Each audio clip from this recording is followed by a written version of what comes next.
Assalamualaikum warahmatullahi wabarakatuh. Yang terhormat Ibu Sriwartini MPD selaku dosen pengampu mata kuliah Emotional Intelligence. Sebelumnya perkenalkan, nama saya Andi Nugraha dari Prodi Akuntansi. Di video ini saya akan membahas tentang Emotional Intelligence. Pokok pembahasan di video ini ada 3 bagian. Bagian pertama, poinnya ada 5. Yang pertama, pengertian emotional intelligence. Kedua, tujuan mempelajari emotional intelligence. Ketiga, manfaat memiliki emotional intelligence. Keempat, prinsip-prinsip pengembangan emotional intelligence. Kelima, hambatan dan tantangan dalam manajemen atau mengelola emotional intelligence. Bagian kedua, contoh dan penjelasan implementasi emotional intelligence. Poinnya ada 4. Lingkungan kelas. Kedua, lingkungan kampus. Ketiga, lingkungan kerja. Keempat, lingkungan masyarakat. Bagian ketiga, implementasi emotional intelligence dalam kehidupan di era digital revolusi industri 4.0 dan society 5.0. Pengertian emotional intelligence.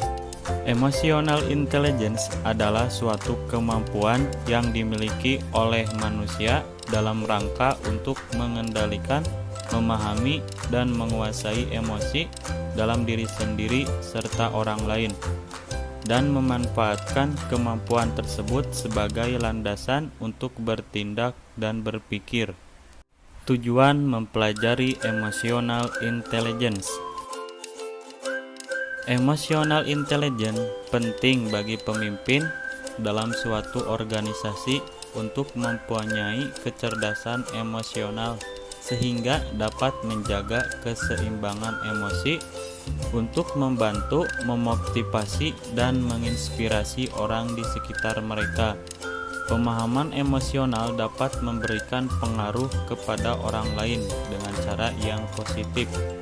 Manfaat memiliki emotional intelligence. Ada 4 manfaat. Pertama, tim menjadi kompak. Tim menjadi kompak ialah karyawan dengan emotional intelligence yang lebih tinggi secara alami bekerja lebih baik sebagai tim. Orang yang lebih cerdas secara emosional lebih baik dalam berkomunikasi daripada orang lain. Mereka terbuka untuk berbagi ide dan mendengarkan ide orang lain juga. Manfaat kedua yaitu lingkungan kerja harmonis. Karyawan yang cerdas secara emosional membantu meningkatkan semangat kerja di tempat kerja. Budaya perusahaan juga cenderung lebih kuat ketika kantor dipenuhi oleh staf yang saling menghormati dan rukun. Dengan begitu, konflik dapat diminimalisir sekecil mungkin dan perusahaan akan lebih fokus untuk melaksanakan operasional. Manfaat ketiga, mudah menyelesaikan. Perusahaan tidak boleh stagnan dan mungkin mengalami perubahan mengikuti perkembangan zaman. Namun karyawan dengan emotional intelligence yang lebih tinggi merasa lebih mudah untuk menyesuaikan diri dan cenderung menerima perubahan agar tumbuh bersama perusahaan. Sifat kepribadian ini juga mudah menular sehingga berdampak positif bagi karyawan lain. Manfaat keempat, kesadaran diri. Orang yang cerdas secara emosional mengetahui kekuatan dan kelemahan mereka. Mereka dapat menerima feedback dan menggunakannya untuk tumbuh dan berkembang.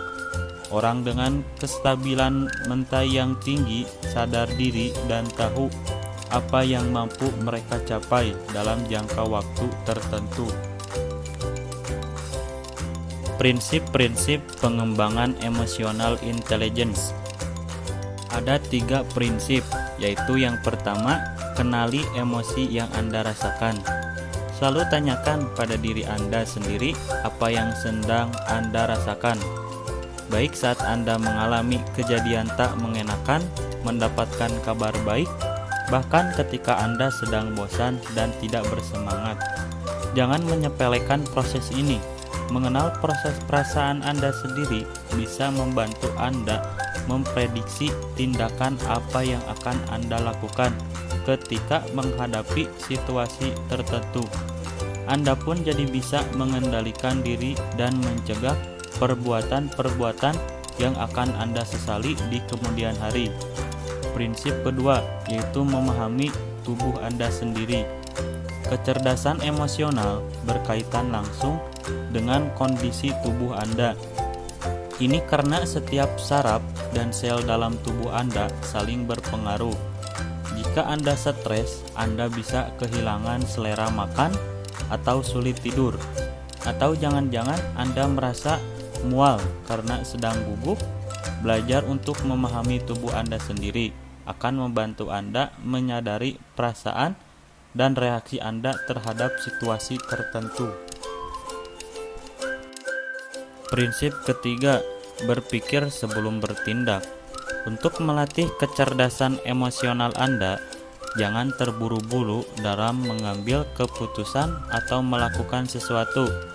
Anda perlu waktu untuk mempertimbangkan segala kemungkinan. Selain itu, Anda juga jadi bisa melihat dampak yang ditimbulkan tindakan Anda bagi diri sendiri dan orang lain. Kesannya memang lebih mudah dikatakan daripada dilakukan, tetapi triknya adalah dengan belajar lebih banyak mendengarkan daripada berbicara. Dengan begitu, Anda akan terbiasa untuk mengendalikan diri sebelum mengatakan atau berbuat sesuatu. Hambatan dan tantangan dalam manajemen atau mengelola emotional intelligence. Kita semua pasti ingin lebih maju dan berhasil dalam pekerjaan dan tetap merasa bahagia. Namun cukup banyak hambatan untuk mencapainya. Kecerdasan emosional merupakan faktor penentu keberhasilan kebanyakan orang hebat di dunia ini. Hal ini sudah cukup sering dikemukakan dalam lebih dari 10 tahun terakhir, namun masih sedikit yang menerapkan pada pekerjaan dan keseharian. Emotional intelligence berisi aspek-aspek keterampilan kepribadian seperti kesadaran diri, kepercayaan diri, pengendalian diri, komitmen, integritas, keterbukaan, kepekaan terhadap perasaan, memotivasi diri, kepekaan sosial, berempati, mempengaruhi orang, ketangguhan diri, dan lain sebagainya.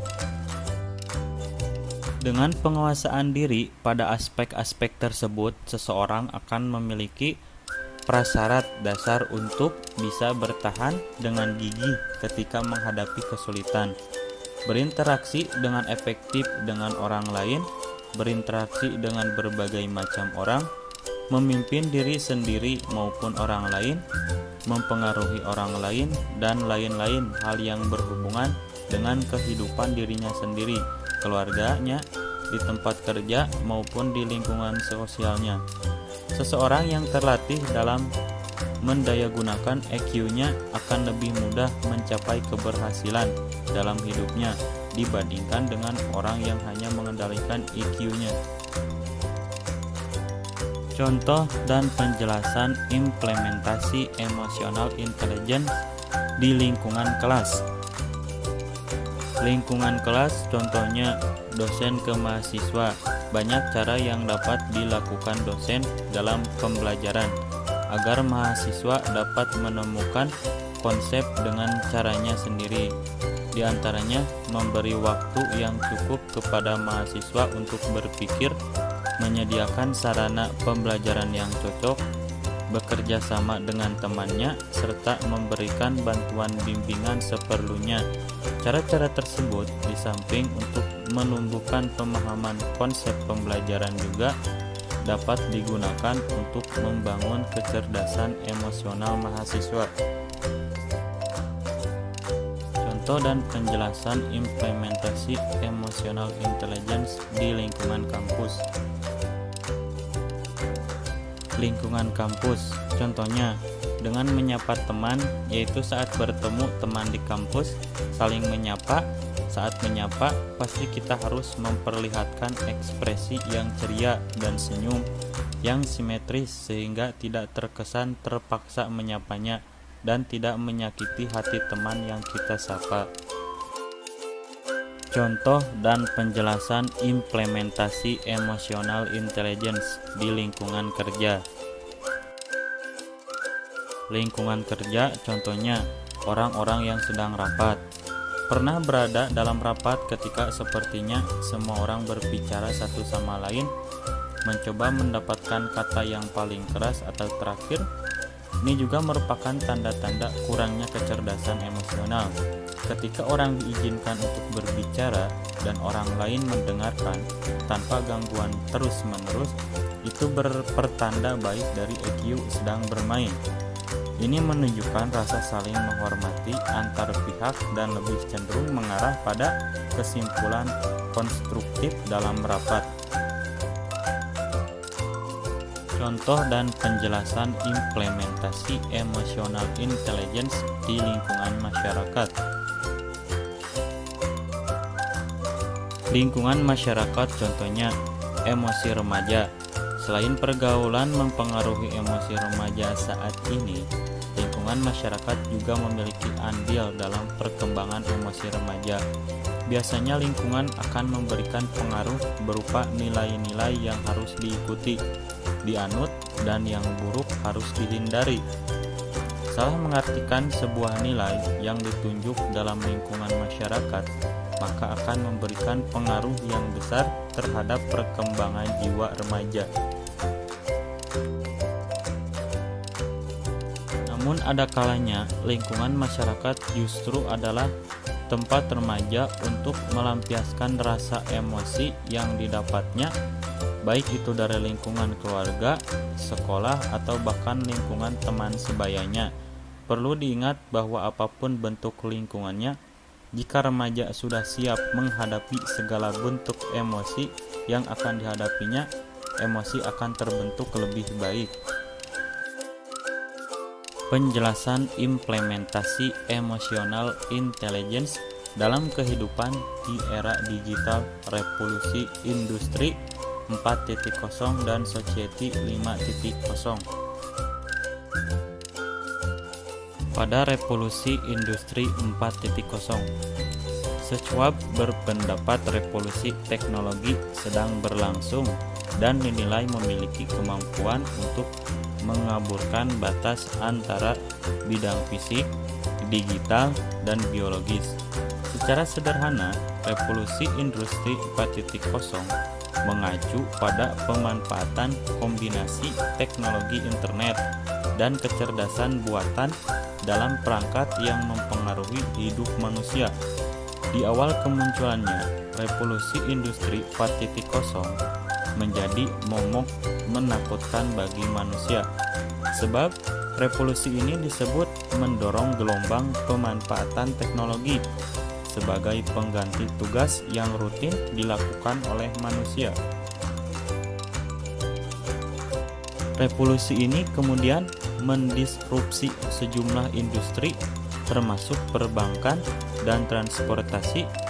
Pada industri perbankan, sejumlah bank telah memanfaatkan teknologi untuk menggantikan tugas petugas bank, terutama di kantor cabang di luar kota besar. Penamaan revolusi industri 4.0 bukanlah tanpa alasan, sebab revolusi di era digital ini merupakan revolusi besar keempat yang mengubah masyarakat secara fundamental di dunia. Masing-masing revolusi ini dimulai saat ditemukan teknologi spesifik dengan kemampuan mengubah masyarakat tersebut. Yang kedua, Society 5.0. Dalam menghadapi era Society 5.0, dunia pendidikan berperan penting dalam meningkatkan kualitas SDM. Selain pendidikan, beberapa elemen dan pemangku kepentingan seperti pemerintah, organisasi masyarakat atau ormas, dan seluruh masyarakat juga turut andil dalam menyambut era Society 5.0 mendatang. Untuk menghadapi era Society 5.0 ini, satuan pendidikan pun dibutuhkan adanya perubahan paradigma pendidikan. Di antaranya, pendidik meminimalkan peran sebagai learning material provider. Pendidik menjadi penginspirasi bagi tumbuhnya kreativitas peserta didik. Pendidik berperan sebagai fasilitator, tutor, penginspirasi, dan pembelajar sejati yang memotivasi peserta didik untuk merdeka belajar. Sekian video presentasi dari saya. Semoga dengan video presentasi ini akan menambah wawasan kita semua. Dan apabila ada tutur kata yang kurang berkenan di hati, mohon untuk dimaafkan. Karena saya masih dalam tahap proses pembelajaran. Saya Andi Nugraha, terima kasih. Wassalamualaikum warahmatullahi wabarakatuh.